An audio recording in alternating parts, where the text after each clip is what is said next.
शुरू करते हैं इस बहुत ही प्यारे से लेक्चर को, इस बहुत ही प्यारे से चैप्टर को। सबसे पहले चैप्टर का नाम है केमिकल थर्मोडायनामिक्स। तो हमें समझना पड़ेगा कि ये थर्मोडायनामिक्स क्या होता है। ध्यान से सुनिए, बहुत ही इंटरेस्टिंग चैप्टर है ये। अगर मैं बोलूं आपसे कि थर्मोडायनामिक्स का मतलब क्या है, तो आपको सिंपली समझना है energy changes due to physical and chemical transformation. मतलब अगर कोई चीज समझो सॉलिड है और इसको आपने जो हीट दिया होगा और ये क्या बन गया, लिक्विड बन गया, तो इस प्रोसेस में जो एनर्जी में चेंजेस आए उसे ही बोलेंगे केमिकल थर्मोडायनामिक्स। या फिर ऐसा हो सकता है कि जैसे आपके पास Mg है, ये सॉलिड है, आपने इसमें O2 मिला दिया, अब ये बन जाएगा MgO2। ठीक है, यहाँ पे 2 से मल्टीप्लाई कर दो, यहाँ पे 2 से मल्टीप्लाई कर दो, MgO बन जाएगा मैग्नीशियम ऑक्साइड। तो इस प्रोसेस में इन दोनों के अंदर जो एनर्जी में चेंजेस आया that is called as chemical thermodynamics. तो केमिकल थर्मोडायनामिक्स का डेफिनेशन क्या होगा कि भाई केमिकल थर्मोडायनामिक्स जो होता है जनरली वो एनर्जी चेंजेस दिखाता है। कब दिखाएगा, जब आपका फिजिकल और केमिकल ट्रांसफॉर्मेशन होगा। मतलब फिजिकल का मतलब है कि कोई चीज सॉलिड से लिक्विड हो रही है, कोई लिक्विड से गैस हो रहा है, या फिर केमिकल कोई रिएक्शन अगर हो रहा है, तो इस प्रोसेस में जो एनर्जी में चेंजेस आते हैं उसे हम बोलते हैं केमिकल थर्मोडायनामिक्स। चेक करो पहले जल्दी से, कोई कंफ्यूजन है किसी को कहीं पर भी तो बोल दो मुझे, क्योंकि अब आने वाला है आपके लिए केमिकल थर्मोडायनामिक्स के। हमेशा हम लोग 2 चीजों को ध्यान रखते हैं। सबसे पहले रखते हैं सिस्टम क्या होता है, समझते चलिए अच्छे से सिस्टम क्या होता है, और दूसरा होता है सराउंडिंग क्या होता है। ध्यान देना बच्चे, सिस्टम और सराउंडिंग ये 2 चीजें होती हैं जो लोगों को तकलीफ में डालती हैं। सिस्टम का मतलब होता है जिसके ऊपर आप इन्वेस्टिगेशन करने वाले हो, जिसके ऊपर आप रिसर्च करो, जिसका आप एक्चुअल में बोलते ना कि सिस्टम मतलब कि जैसे कि चाय की प्लेट हो गई। अब ये चाय से भरा हुआ प्लेट है, इसमें चाय आपने रखा हुआ है, आप इसको ऑब्जर्व कर रहे हो कि भाई चाय जो है कितने टाइम में ठंडी हो रही है। समझिए हॉट टी है, एक ऐसा टी आपने लिया है, हॉट टी लिया हुआ है, आपने इसको एक टेबल पर रख दिया है और आप समय देख रहे हो कि कितना टाइम लगेगा इसको ठंडा होने के लिए।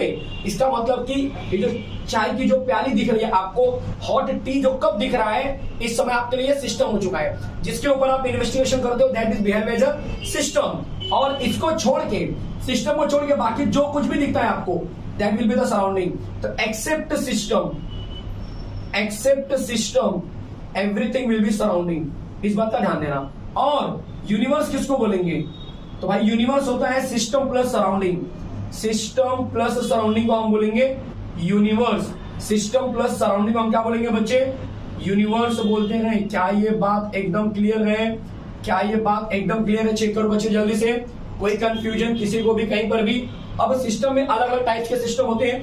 जैसे पहले मैं बात करने वाला हूं ओपन सिस्टम। ओपन सिस्टम क्या होता है समझते चलो बस। ओपन सिस्टम क्या होता है, तो ओपन सिस्टम का मतलब है कि जहां पे एनर्जी और मैटर दोनों जो है कि सराउंडिंग में जा सकते हैं। ध्यान से सुनो मैं क्या बोल रहा हूं, जहां पे एनर्जी और मैटर दोनों सराउंडिंग में जा सकते हैं। जैसे कि अगर यही जो गर्म चाय की प्याली हो, ये गर्म चाय की प्याली मैंने ले लिया, ठीक है, और गर्म चाय की प्याली में मैं जो इसका जो वेपर वाला पार्ट है वो भी हवा में जा रहा है, और जो हीट होगा कहीं ना कहीं चाय ठंडी हो रही तो कॉमन सी बात है हीट भी सराउंडिंग में जा रहा होगा साइड से, है कि नहीं। तो यहाँ पे इसको हम बोलेंगे एनर्जी, और इसको हम बोलेंगे भाई सिस्टम का ये पार्टिकल पकड़ लो या मैटर पकड़ लो, इसको मैटर बोलते हैं। थर्मोडायनामिक्स में आपको देखने के लिए मिलेगा, इसको मैटर बोलते हैं, ठीक है। तो मैटर और एनर्जी दोनों क्या होंगे, आसानी से जो है कि चल जाएंगे सराउंडिंग के अंदर, उसको हम बोलेंगे ओपन सिस्टम। फिर आता है क्लोज्ड सिस्टम। क्या होता है क्लोज्ड सिस्टम, क्या है ध्यान देना बच्चे। क्लोज्ड सिस्टम में एनर्जी तो जा सकता है लेकिन मैटर नहीं जाएगा। मतलब आपने क्या किया, आपने इसी गर्म चाय की प्याली को इस तरह से रखा हुआ है, लेकिन आपने क्या किया, ऊपर एक ढक्कन लगा दिया। इसका मतलब ये तो नहीं कि चाय कभी ठंडी नहीं होगी।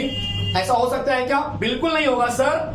ढक्कन लगा दिया इसका मतलब ये नहीं कि चाय ठंडी नहीं होगी, चाय ठंडी होगी, क्योंकि जो एनर्जी है उसका जाना रुकता नहीं है, वो जाते ही रहता है इस तरह से। आ रहा है समझ में। तो इसको हम क्या बोलेंगे, कि भाई ये एनर्जी तो जा रही है लेकिन मैटर जो है, जो चाय का जो वेपर वाला पार्ट है वो ढक्कन पे आके जमा होगा और लिक्विड बन के वापस इसी में आ जाएगा। मतलब मैटर नहीं जा सकता, मैटर डज नॉट।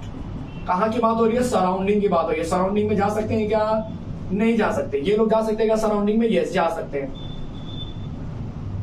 बोलो समझ में आया, क्या ये बात एकदम क्लियर है? इसके बाद होता है आइसोलेटेड सिस्टम। Isolated system. अब आपको दो चीज समझ में आ गई होगी, दो चीज समझ में आ गई होगी, मैटर चला गया, एनर्जी चला गया, मैटर रुक गया, एनर्जी चला गया।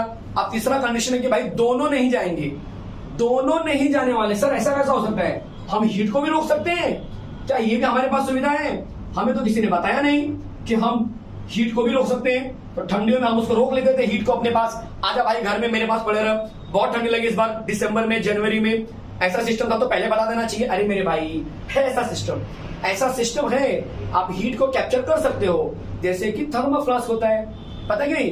थर्मोफ्लास्क में क्या करते हैं? गरम गरम चाय भरते हैं, लंबे समय तक गर्म ही रहता है। आ रहा है समझ में?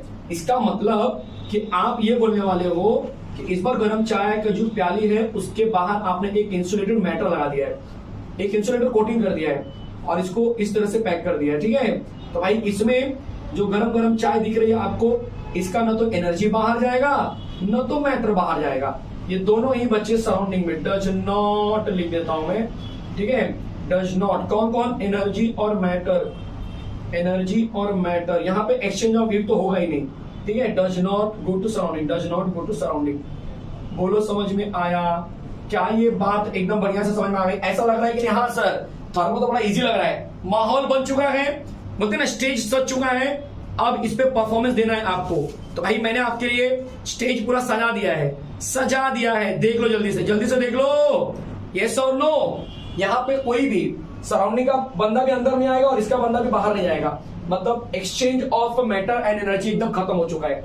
यहाँ पे एनर्जी का एक्सचेंज हो रहा है, मैटर का नहीं होगा। यहाँ पे भाई मैटर और एनर्जी दोनों होने वाले हैं। चेक कर लो फटाफट, समझा दो अपने आप को, बता दो अपने आप को, क्या ये बात मेरे प्यारे प्यारे बच्चों को समझ में आ गई? थर्मोडायनामिक्स का जो माहौल है वो सेट हो चुका है। इतना देखने वाला आपको आइडिया मिल गया क्या मजेदार चैप्टर है सर ये तो, धमाका हो रहा है इस चैप्टर में तो, है कि नहीं? चलिए बढ़ते अगले कॉन्सेप्ट की तरफ। क्या आप तैयार हैं? क्या आप तैयार हैं? Yes yes yes yes yes. तो चलिए स्टार्ट करते हैं एक नया कंसेप्ट कि भाई पाथ फंक्शन क्या होता है, स्टेट फंक्शन क्या होते हैं, कैसे हमें इनके साथ डील करना होता है। बहुत मजा आने वाला है। तो उससे पहले एक्सटेंसिव और इंटेंसिव की बात करेंगे। तो चलिए शुरू करते हैं।